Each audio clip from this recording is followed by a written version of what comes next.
signe que ce week-end qui a débuté est décisif politiquement. Le Rassemblement national maintient ce soir une très forte pression sur le gouvernement. L'ultimatum lancé par Marine Le Pen à Michel Barnier expire après-demain, lundi inclus. Le message étant en substance, soit vous lâchez encore un peu plus de lest, soit on vote la censure. Document BFM TV, Jordan Bardella renvoie cet après-midi Michel Barnier à ses responsabilités.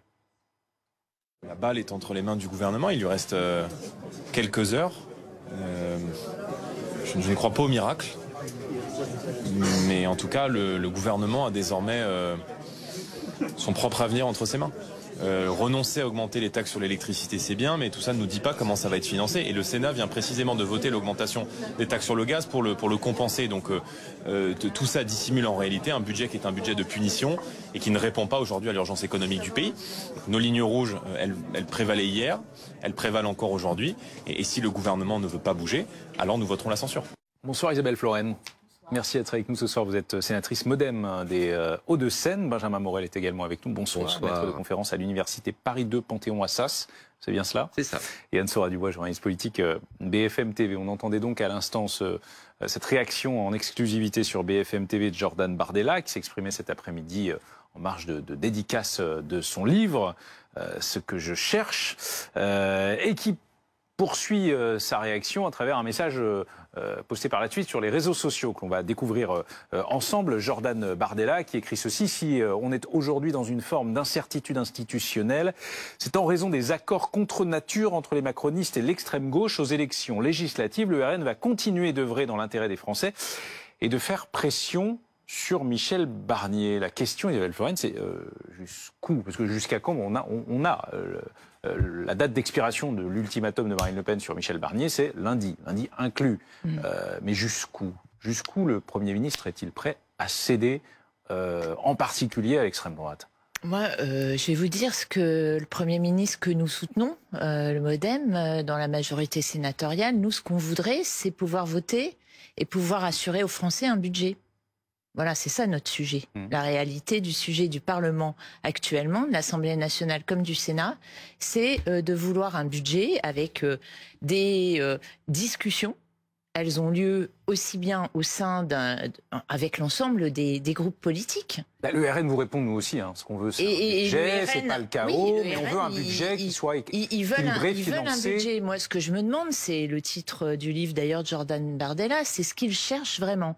Est-ce que Marine Le Pen cherche à casser l'image qu'elle est en train de se forger depuis quelques années de personnes respectables, respectueuses des institutions, ou est-ce qu'elle cherche à s'associer aux ingénieurs du chaos et à mettre le chaos dans les institutions? La question, elle est là. Est-ce qu'elle cherche à faire fonctionner les institutions?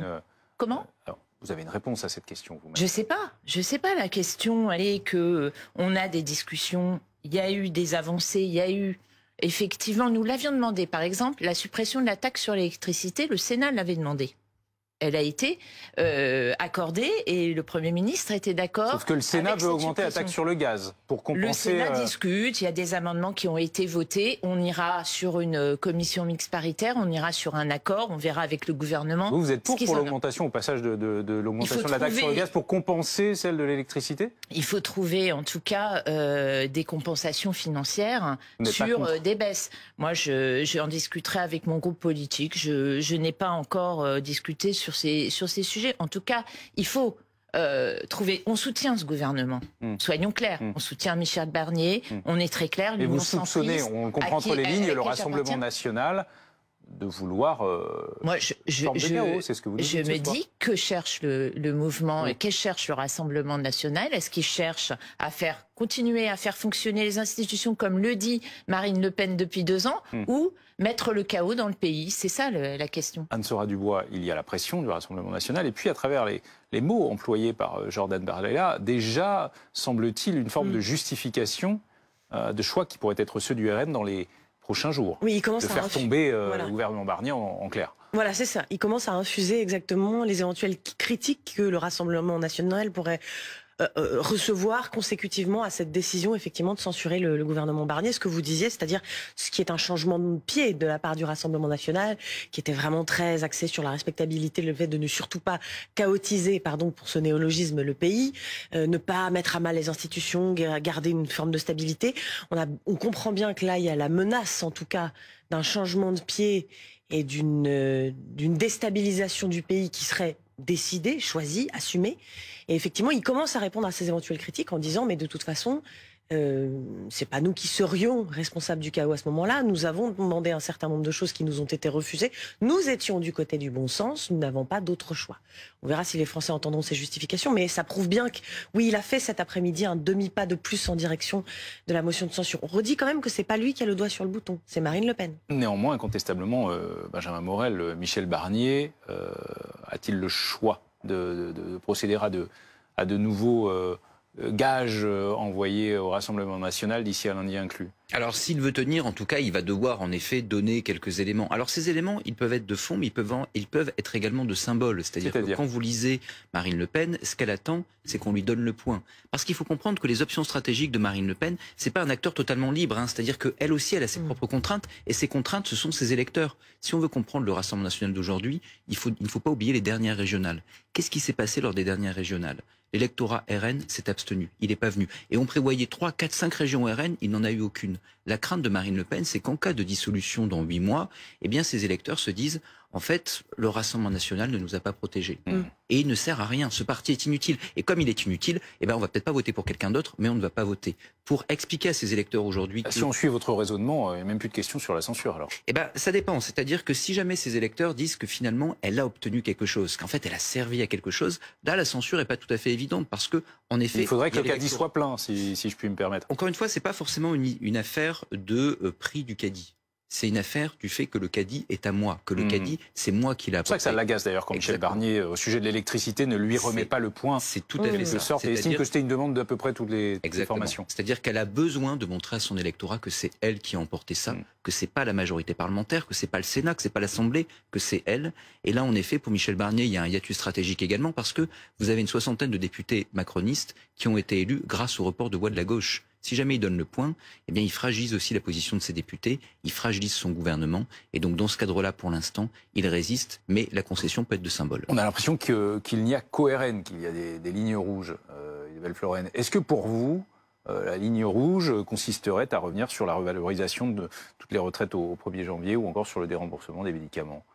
Non, on s'est mis d'accord déjà sur le PLFSS. Puisque l'enjeu de lundi, c'est le vote des conclusions. Justement, si avant PLFSS. lundi, Michel Barnier revenait sur la revalorisation de toutes les retraites au 1er janvier. Je pense que les discussions au sein de la majorité, en tout cas du socle commun, comme on l'appelle, ont lieu actuellement, depuis le début de cette séquence budgétaire. Et les relations sont bonnes. C'est un équilibre à trouver, ce que nous cherchons. Vous ne répondez pas vraiment à ma question. Je réponds. Vous me demandez, est-ce que effectivement nous avions demandé? Non, c'est Laurent Wauquiez qui est allé annoncer cette demi-revalorisation. Oui, eh bien, dans justement, le temps. L'affaire pleine et entière, est-ce que vous considéreriez que c'est acceptable et qu'il faut trouver encore un peu plus de compromis? Je dis qu'il faut trouver un compromis, un équilibre avec les groupes politiques de l'Assemblée nationale. Sur quel vous point, ne me parlez que du Rassemblement national.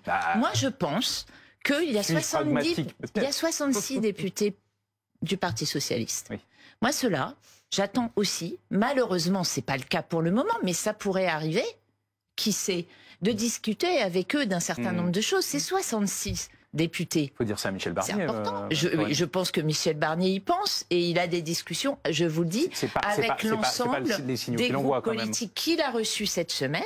Et je pense à ces 66 députés. Et pourquoi je pense à ces 66 députés? Vous avez évoqué les scénarios dans les précédentes émissions. Le scénario de la proportionnelle est un scénario important, je vous le dis, parce que là, ces 66 députés socialistes sont effectivement pour ce socle commun et pour Michel Barnier à prendre en considération.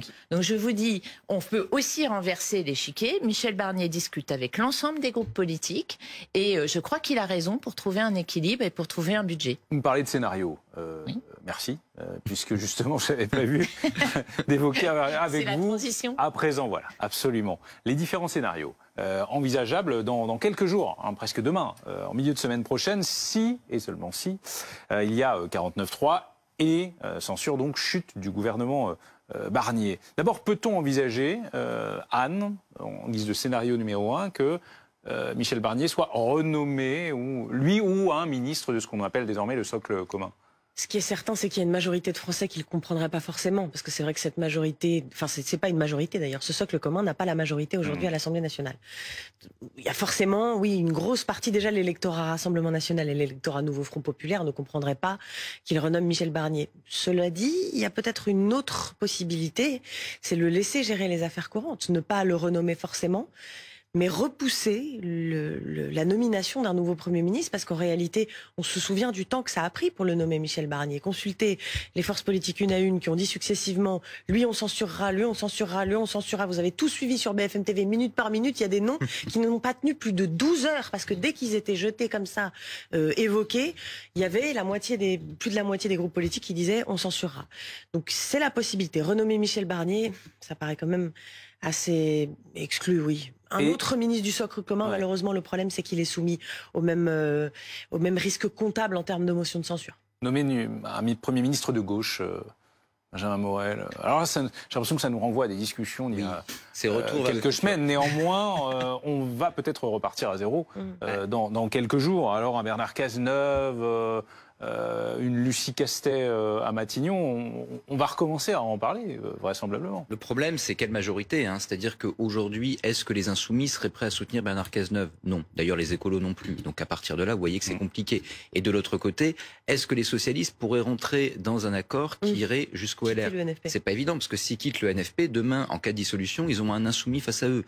Et l'électorat de gauche est très unitaire. Les reports de voix du centre vers la gauche aux dernières élections ont été médiocres. Donc ça fait qu'ils sont tous sur un siège éjectable. Donc c'est compliqué. Vous n'avez pas plus aujourd'hui anti-insoumis que l'électorat macroniste. Quand vous prenez les enquêtes, ils sont moins anti-Le Penistes qu'ils ne sont anti-insoumis. Donc un accord, même tacite, de non-agression qui irait des macronistes aux insoumis, ce serait un suicide politique et pour les macronistes et pour les insoumis. Donc vous comprenez bien que l'hypothèse d'un Premier ministre de gauche, sur le papier, eh ben, elle peut faire plaisir à certains, mais aujourd'hui, il n'y a pas de majorité pour que ça tienne. Bernard Cazeneuve, si l'éventualité se représente, Isabelle Florennes, pour les centristes, Bernard Cazeneuve, ça a toujours été une personnalité politique que nous avons appréciée, qui a été un Premier ministre que nous avons apprécié et avec qui nous avons discuté avant que Michel Barnier ne soit nommé. Alors donc c'est pas du pur fantasme, mais ça ne durait pas forcément seulement 24 heures, quoi.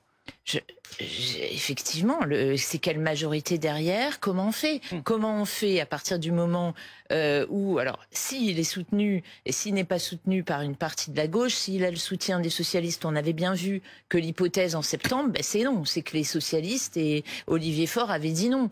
Donc c'est là le sujet. Moi, je caresse juste l'espoir, avec un peu d'optimisme encore dans ces quelques heures, qu'on ait quelques responsables politiques qui portent leur nom et qui soient justement responsables, qui arrêtent de penser à ce qui va se passer dans 2 ans, dans 1 an et demi, et qui réfléchissent à la situation du pays. Parce qu'en attendant, Marine Le Pen, elle essaye d'attirer le milieu économique à elle. Le milieu économique, je peux vous dire qu'il est très inquiet actuellement. Il souhaite que la stabilité, que le gouvernement de Michel Barnier puisse réussir. L'impasse va-t-elle imposer de fait le scénario numéro 3, Anne, celle d'un gouvernement technique?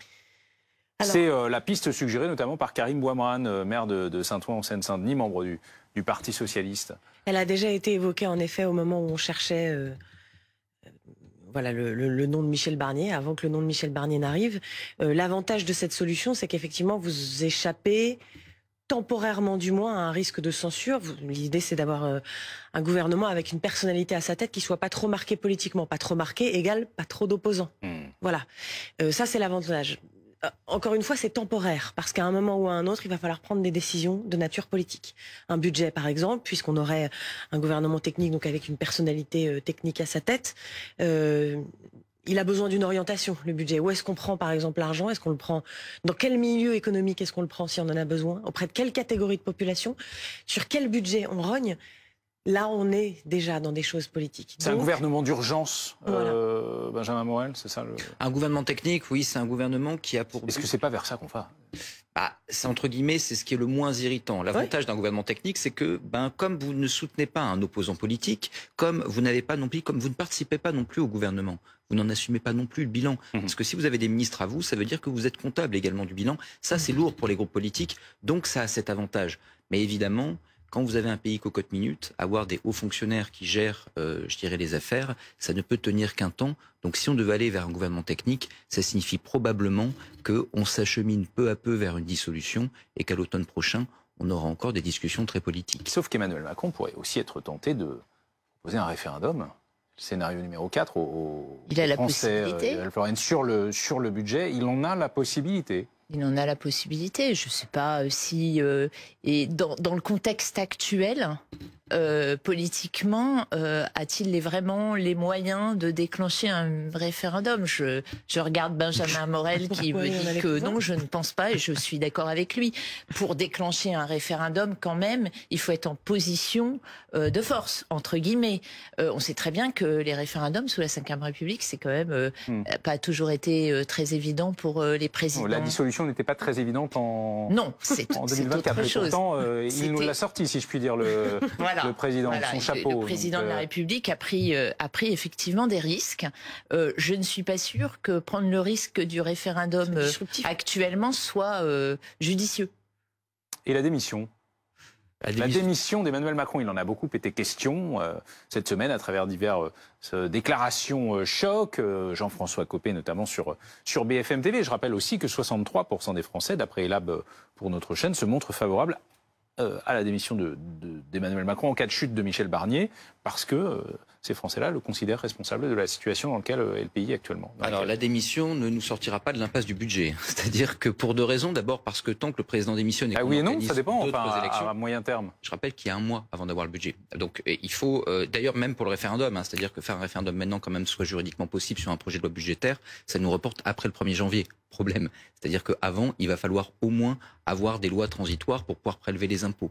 Donc, quoi qu'il arrive, c'est quelque chose qui est une solution à moyen terme. Ensuite, l'article 12 de la Constitution est relativement clair. Un président nouvellement élu ne pourrait quand même pas redissoudre avant le mois de juillet.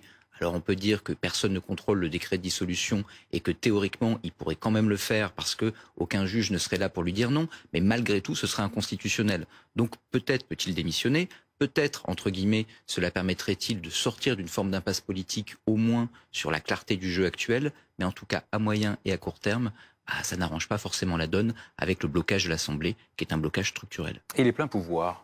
Dernier scénario, je sais, vous levez les yeux, des gros yeux, Isabelle Florennes, néanmoins, là aussi.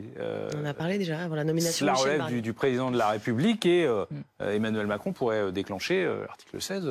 Oui, mais alors, déclencher l'article 16, sur le principe, si jamais on n'a vraiment pas de budget, ça peut être une solution. En effet, la continuité de la vie de la nation, la continuité des institutions, les engagements internationaux de la France sont remis en cause et de toute façon, c'est discrétionnaire, c'est un choix du chef de l'État qui regarde son miroir le matin en disant article 16 par article 16 et qui peut le déclencher. Il faut juste un message à la nation et donc ce faisant, juridiquement ça tient. Mais voyez un Emmanuel Macron extrêmement fragilisé prendre sur lui de déclencher les pleins pouvoirs au vu de son degré de popularité et de l'impasse politique qui est aujourd'hui celle du pays en grande partie à cause de sa dissolution, ça paraît quand même très improbable.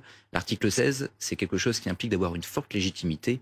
Aujourd'hui, il n'est pas sûr qu'Emmanuel Macron puisse s'en targuer pour imposer une solution. Il ne l'avait pas non plus avant la dissolution. Il était certain que ça allait être un crash électoral. Il a quand même pris la décision de dissoudre l'Assemblée nationale. Je dis ça parce que le soir des élections européennes, au moment où il annonce la dissolution, l'idée a commencé, enfin la rumeur a commencé à circuler un petit peu.